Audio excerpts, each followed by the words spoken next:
Tonight, police continue their hunt for a man wanted over a crime spree across the state. And the federal government announces a multi-million-dollar investment into local jobs. This is Southern Cross News with Fraser Goldsworthy. Good evening. Police are continuing the hunt for the man involved in a crime spree across the state. They've had a breakthrough today with a white ute stolen from Port Lincoln, found dumped in Whyalla overnight. John Hunt has more. It's a Bonnie and Clyde style crime spree and police are closing in on their man. They've narrowed their search to here in Whyalla after a ute believed to be stolen by the wanted man was found dumped in the city last night. The man had been committing crimes across regional centres over the past week, along with a 21-year-old Victorian woman. She was arrested and charged yesterday with various trespass and theft offences and appeared in court today. Forensic officers studied the ute this afternoon, hoping to find anything that'll help them catch the man. The white Toyota ute was stolen from Port Lincoln yesterday afternoon just after 3, after the man had also made off in a green Mercedes he carjacked at the town's McDonald's restaurant. He was sighted in the Arno Bay area before being spotted on the Lincoln Highway near Whyalla. Police tried to pursue him, however he managed to get away. The ute was later found dumped in Jameson Street in Whyalla. The public is being reminded to be vigilant. I would ask the public not to approach the male, but if they do see him, please call 000 and the police will respond immediately and take positive action. Police have described the man as medium-build, Caucasian and aged in his mid-30s, with red hair and a red beard. They say they know the identity of the male and will continue their search. The Upper Spencer Gulf is said to benefit from a multi-million-dollar investment in jobs by the federal government. It says hundreds of positions will be created over the next few years in a bid to complete the economic turnaround of the region. Ensuring a strong and vibrant future for the Upper Spencer Gulf. 500 jobs in construction and then more than 300 jobs full-time on the ongoing period. So this is a very big investment in an area that needs jobs to keep our kids in the region. The coalition government investing over $19 million towards 8 different projects. The local community, council, businesses, etc. have stumped that up to $47.5 million in total value.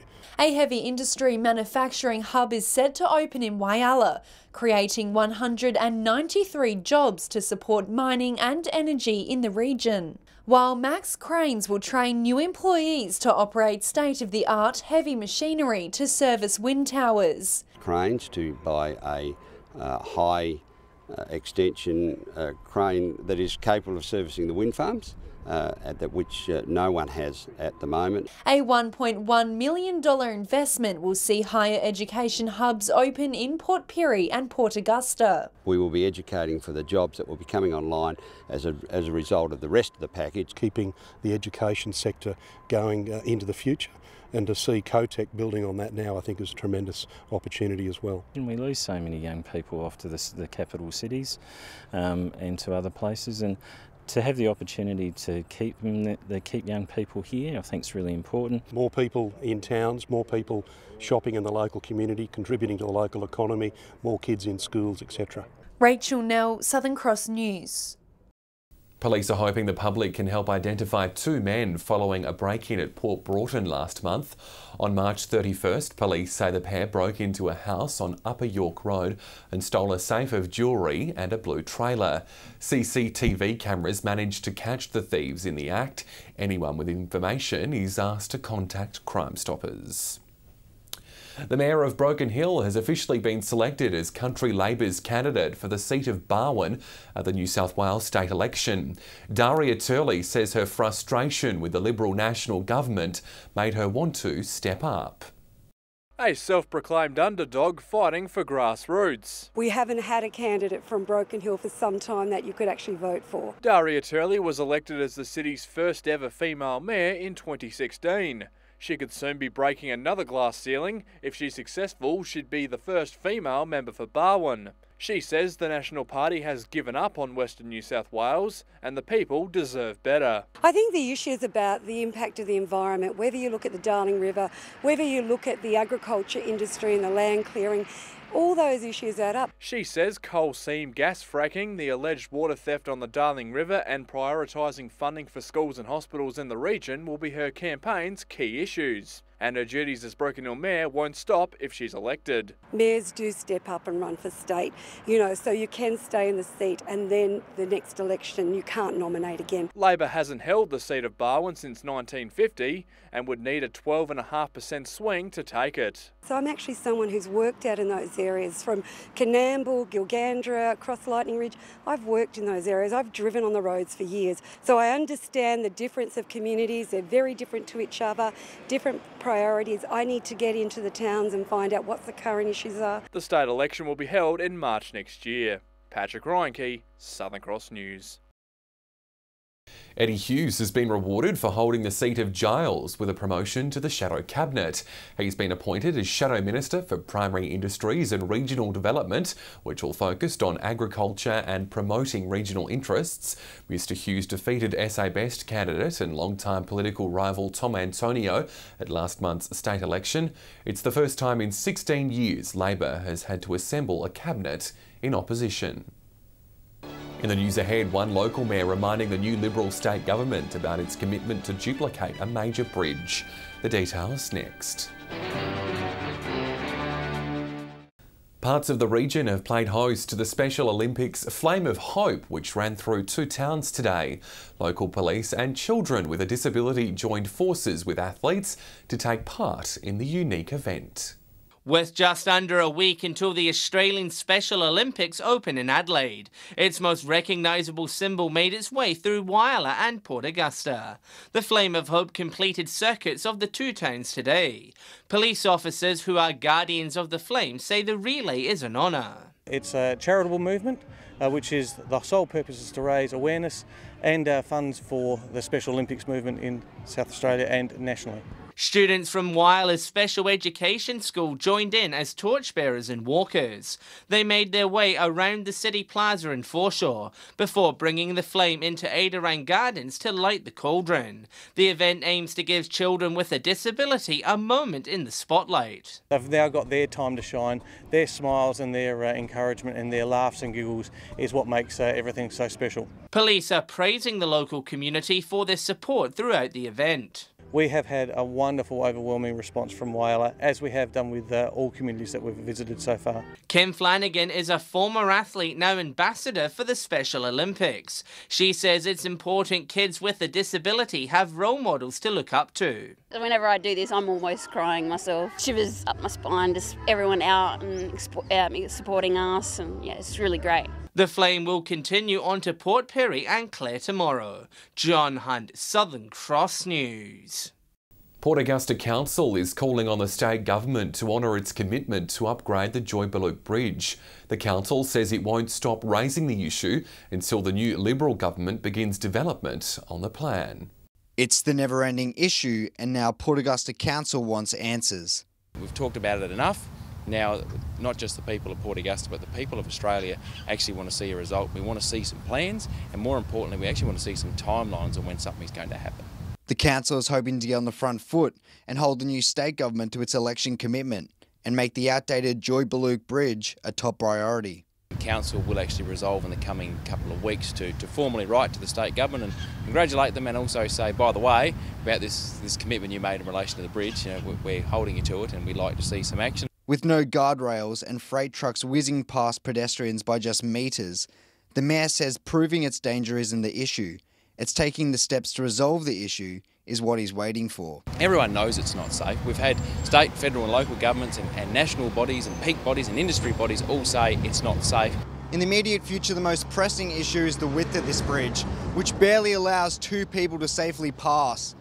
As for the long-term goals, Port Augusta Council wants to see a duplicate bridge alongside the existing one, which will allow for 4 lanes of traffic. Garth Burley, Southern Cross News. The Air Peninsula has become the first region in the state to capture data in a bid to better understand how the coastline changes. Those living along the Great Australian Bight and the Upper Spencer Gulf may have noticed a small aircraft flying along the coast in the last few weeks, which is undertaking the project.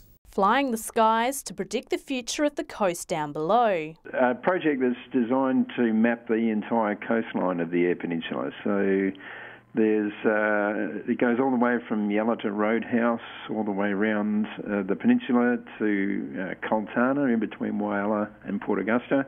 Adelaide-based Aerometrics has been using state-of-the-art LiDAR sensors where the high accurate data will become an important base for future decision-making. We're using state-of-the-art LiDAR sensors. It's going to give us a really good understanding of exactly what our coastline is going to look like, with the potential for sea level rises because of climate change.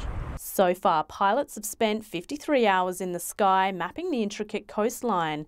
The data will be made available to local councils and the public by the middle of the year. Councils, hopefully the public, will be able to get it onto a platform that the public will be able to access. So it will allow coastal planners and developers to actually look at what sort of impacts a sea level rise may have, particularly with big storms, and to see what sort of impact that has on our coastline. It's part of pretty much a national push to better define the coastline of Australia. Casey Trelaw, Southern Cross News. A star-studded crowd has helped launch the GFG Cadets program in Queensland over the weekend. His Royal Highness Prince Charles and the Governor of Queensland, Paul de Jersey, helping Sanjeev Gupta's latest program. Samaritan College Principal Damien Judd and 13-year-old student Grace Smallcombe were also in attendance. The program is aimed at partnering businesses with young students to encourage them to consider a career in manufacturing. It's hoped the skills gap can be reduced through the exchange. Works on the Murray River to Broken Hill pipeline are getting into full swing on the outskirts of town. The government says it's a sign the 270-kilometre pipeline will be completed on time. As a piece of Broken Hill's old infrastructure looks on, a new $500 million project takes shape. We have a very rapid build that's occurring on the pipeline. So far, over 8 kilometres of the pipeline has been laid, with just over 250 more to go. 22,000 sections of steel piping will be buried along the Silver City Highway. Work camps have been set up at both Wentworth and Broken Hill. So we've got about 60 locals that are on the construction team now, and we're seeing over $2.4 million that is rolling into the local economy. So that's a win-win. The government says the construction completion date of December this year is already in reach. After that, the new water supply in Broken Hill will be secured by April 2019. He says the questions about long-term water solutions for Broken Hill are answered. Yeah, we're well and truly on track. In fact, we're ahead of schedule at the moment, and anyone that's seen the hive of activity will see how many resources have been put into this project, and that's why I'm confident that we'll meet that deadline. And Mr Blair has a word of warning. Everyone needs to be aware and take care when they're driving. There's a lot of machinery, a lot of workers on site, and everyone just needs to be safe. Patrick Reinke, Southern Cross News. It's one of the biggest days on the Port Augusta calendar, and those wishing to take part in this year's Relay for Life have a chance to learn more about the event. The committee will be holding an information session tomorrow at the West Augusta Football Club. Organisers are eager to build on the success of last year's event, hoping the community will rally together and reach the $30,000 goal. Stay with us after the break. We'll have all the local weather details with Amy Stevenson. And Amy, will there be any relief from these hot temperatures? The Spencer Gulf has certainly been sweltering, but good news, Fraser, a cool and rainy change is on the way around the region. I'll have all the details next.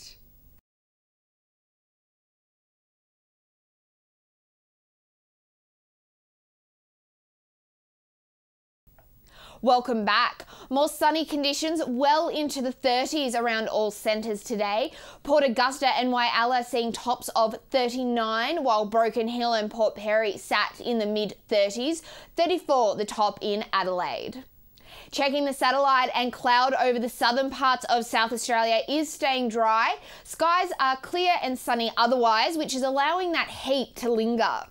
If you're cooling off on the waters tomorrow, expect stronger southwesterly winds between 15 and 20 knots. Seas will reach 1 metre, while the sun will be popping up at 6:38.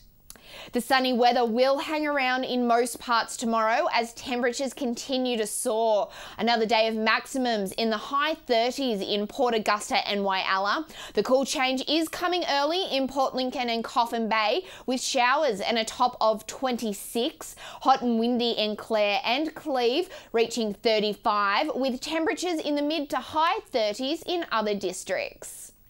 A wet weekend expected in Port Lincoln with temperatures sitting in the low 20s. Similar conditions in Cleve this weekend after a warm Wednesday where temperatures will drop on Saturday as showers increase.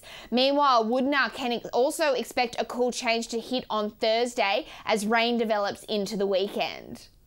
Whyalla can expect fine and sunny weather until Saturday with a forecasted 21 and showers. Similar conditions in Port Augusta and Kadina for the rest of the week with temperatures sitting in the low to mid 20s before weekend rain.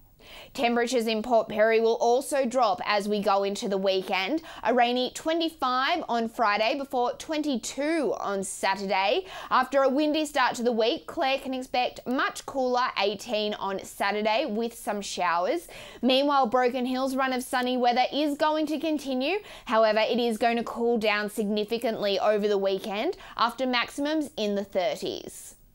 So Fraser, only another day or so of those hot temperatures before the Spencer Gulf experiences that cool change towards the end of the week. Thanks, Amy, and that's all the news to now. Thanks for your company. I'll have some updates later, and you can keep up to date with us online. Enjoy your evening. Good night.